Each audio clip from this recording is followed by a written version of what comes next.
Hi folks, it's Neil. I thought I'd make a very quick vlog tonight, just sort of in response to the Games Workshop news which came out today. I saw it in the UK in the Daily Telegraph, which is a major national newspaper, sort of reporting on the profit warning which came out of Games Workshop today. Now, I've seen a few YouTube videos from some very eminent and respectable people who've kind of emphasised the negatives about where Games Workshop are, and if you look at it, you know, without necessarily knowing the whole picture, it does appear that Games Workshop's in a bad place. Now that may well be the case, but at the end of the day, there's usually more that's going on than what may meet the eye. So, as you'll see on the screen, game over. Is it game over Games Workshop? Well, I'd say probably not.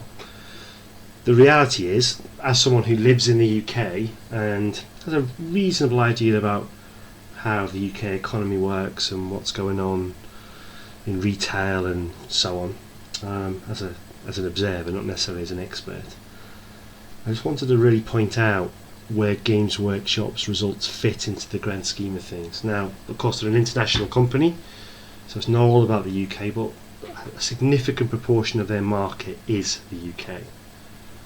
Now, the same as everywhere, there's a huge issue for traditional bricks and mortar stores, whether the tiny shops or the big ones, from competition from the internet.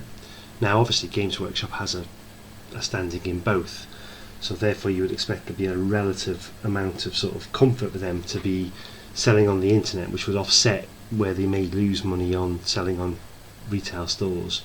And they certainly, I don't think they're doing anything right, so don't get me wrong. Games Workshop moving to a lot of one-man stores and so on never really sounds to me like the right place to be. And if you watch Warhammer Fritz's sort of comment on this tonight, his own video, he makes some really good points. You know, there are mistakes which I think Games Workshop are making. However, if you look at it dispassionately, you've got to ask yourself as where are they trying to position themselves in a 21st century retail market? That's a geeky statement. And if you look at today's figures and you say, oh, well, Games Workshop hasn't traded so well, so they're reducing the dividend, which is what it's all about. They're letting the shareholders know that their dividend is going to drop by, I think, 20 pence this year, or 50 cents in the US equivalent. And that they have to do that. It's the law, so they have to do that. But if you look in the UK market as a whole, for UK companies, you've got a position where a lot of our major, quite successful stores are in a very, very similar position. So in the UK we have a large company called Marks and Spencer's, and they've seen reductions, and we have large supermarkets, some of which are American owned and other parts of the world, who've also have had the same effect. Basically, companies which have a large bricks and mortar retail presence this year seem to be suffering either to heavy discounters or to online sales. I mean, John Lewis, who's a flagship company in the UK, probably a sort of an upmarket Walmart in the UK, have suddenly seen a significant majority of their sales, more than 50% now, have moved online. And Games Workshop have put in a position where they've got to maintain that environment of being bricks and mortar to get people through the door and get interested, at the same time sort of working out where they're going to go. They're no different than many other companies. Now, don't get me wrong, as I said before, I don't think Games Workshop are 100% sort of doing the right thing. I think there's questions about some of their strategies recently which are certainly up for debate. But I just wanted to make the point that I don't think necessarily it's all as doom and gloom as you could look. Capitalism is capitalism. This year's loss means that next year, if they sell more Horus Heresy stuff, they could see their profits rise by 20%, because that's 20% more than this year's losses. So you've got to be a little cautious. I think the Games Workshop had quite a good year last year. If you sort of read between the lines of what was going on. So losses are based on where they were last year.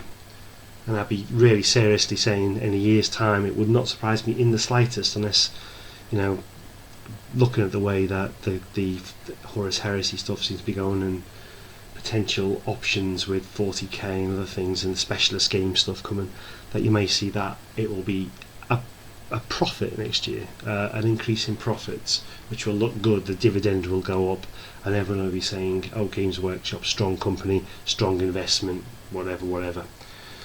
So, what's my point? My point is, capitalism has headlines, just like any other system does, any other political system, any other economical system.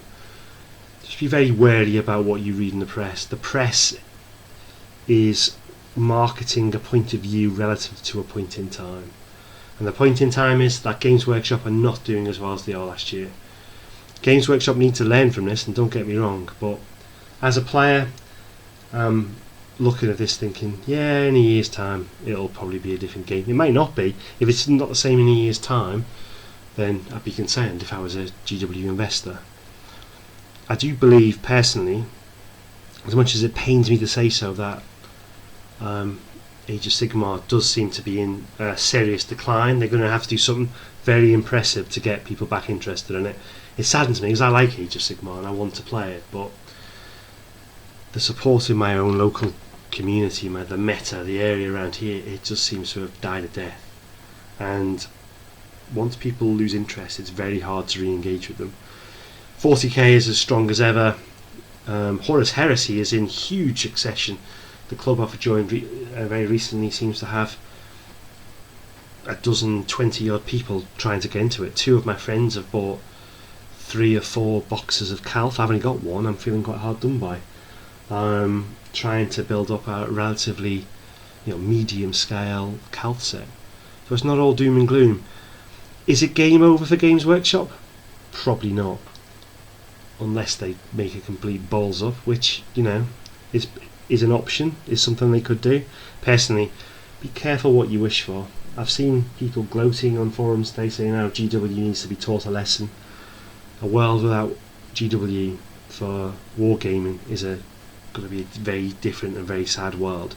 If people honestly believe that the Mantics of this world and the Osprey gaming with Frostgrave and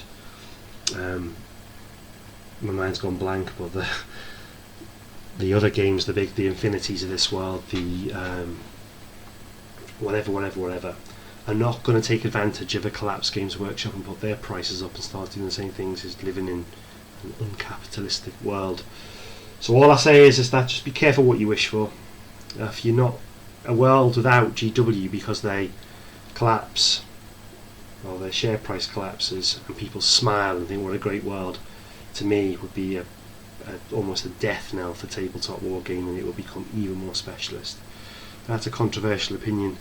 What Games Workshop is the presence on the high street that makes your 10, 11, 12, 15, 19 year old kid walk past and want to get involved. They won't be looking at magazines and they won't be reading wherever a place is White Dwarf to get into the hobby. It's a specialist thing. Having a retail presence is a good thing. So just be very careful. Don't wish away what is a good thing. But GW, you might want to pull your game up just a little bit. Thanks very much, guys. I'll speak to you soon. Good night.